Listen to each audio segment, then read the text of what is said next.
Assalamualaikum warahmatullahi wabarakatuh. Perkenalkan, nama saya Linda Yulianti dengan nomor NPM 101207114. Di sini saya akan menjelaskan tentang Ma'rifatul Quran.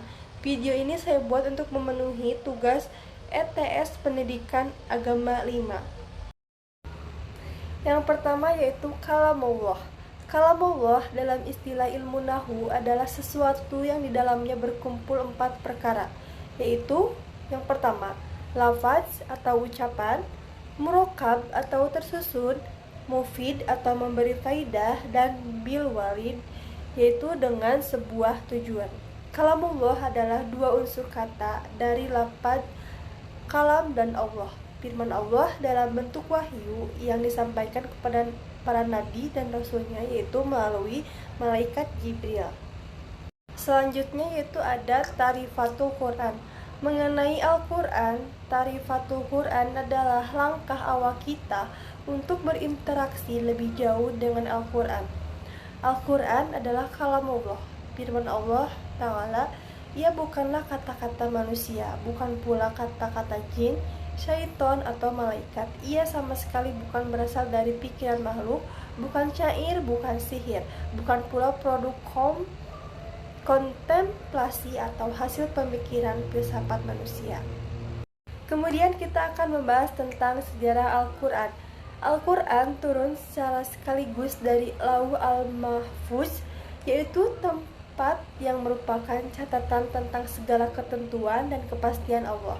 Yang kedua, Al-Quran diturunkan dari Lauh Al-Mahfuz ke Bait Al-Izzah, yaitu tempat yang berada di langit di dunia. Yang ketiga, Al-Quran diturunkan dari Bait Al-Izzah ke dalam hati Nabi dengan jalan berangsur-angsur sesuai dengan kebutuhan.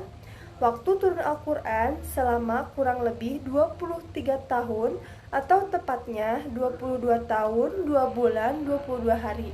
Terdiri dari 30 juz, 114 surah, 6.236 ayat, dan 74.437 kalimat, dan 325.345 huruf.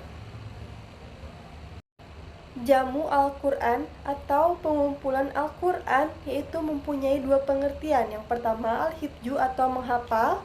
Yang kedua adalah al-kitabah atau menulis, yaitu menulis Al-Quran pada benda-benda yang dapat ditulis.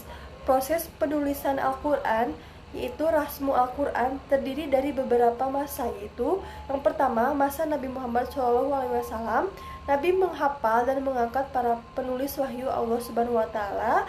Yang kedua ada masa Khulafaur Rasyidin, yaitu pada masa Khalifah Abu Bakar As-Siddiq. Yang kedua pada masa Khalifah Utsman bin Affan. Yang ketiga yaitu masa setelah Khulafaur Rasyidin. Upaya penyempurnaan bertahap dan dilakukan oleh setiap generasi sampai abad 3H, akhir abad 9 Masehi. Sekarang kita akan membahas tentang nama-nama Al-Quran. Al-Quran adalah kitab suci agama Islam yang memiliki banyak nama. Nama-nama ini berasal dari ayat-ayat tertentu dalam Al-Quran itu sendiri, yang memakai istilah tertentu untuk merujuk kepada Al-Quran itu sendiri. Yang pertama yaitu ada Alkitab.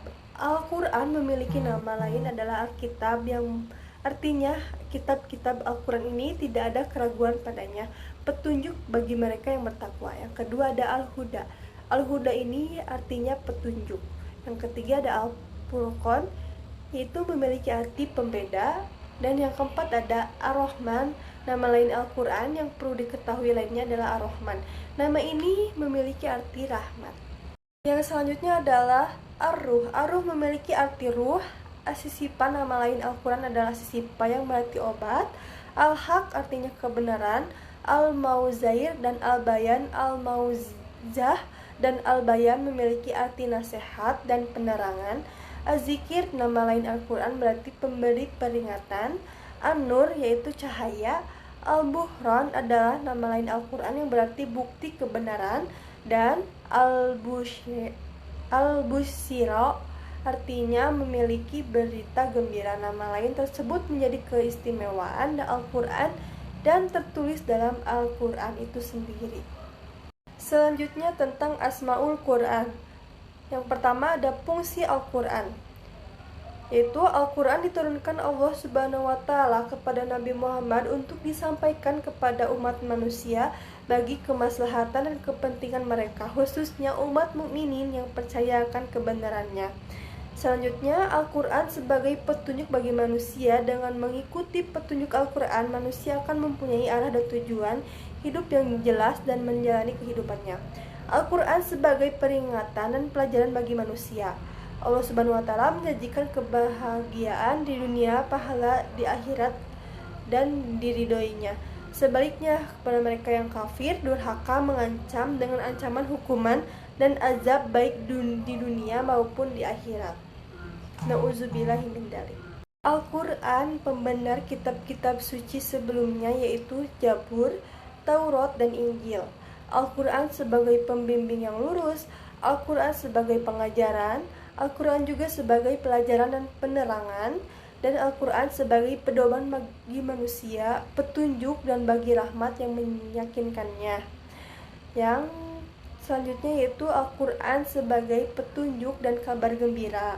Al-Quran sebagai pengajaran, pembentang, penjelasan, atau tibian segala sesuatu akan ilmu pengetahuan dan rahasia-rahasia al-dunia dan akhirat itu terdapat dalam Al-Quran.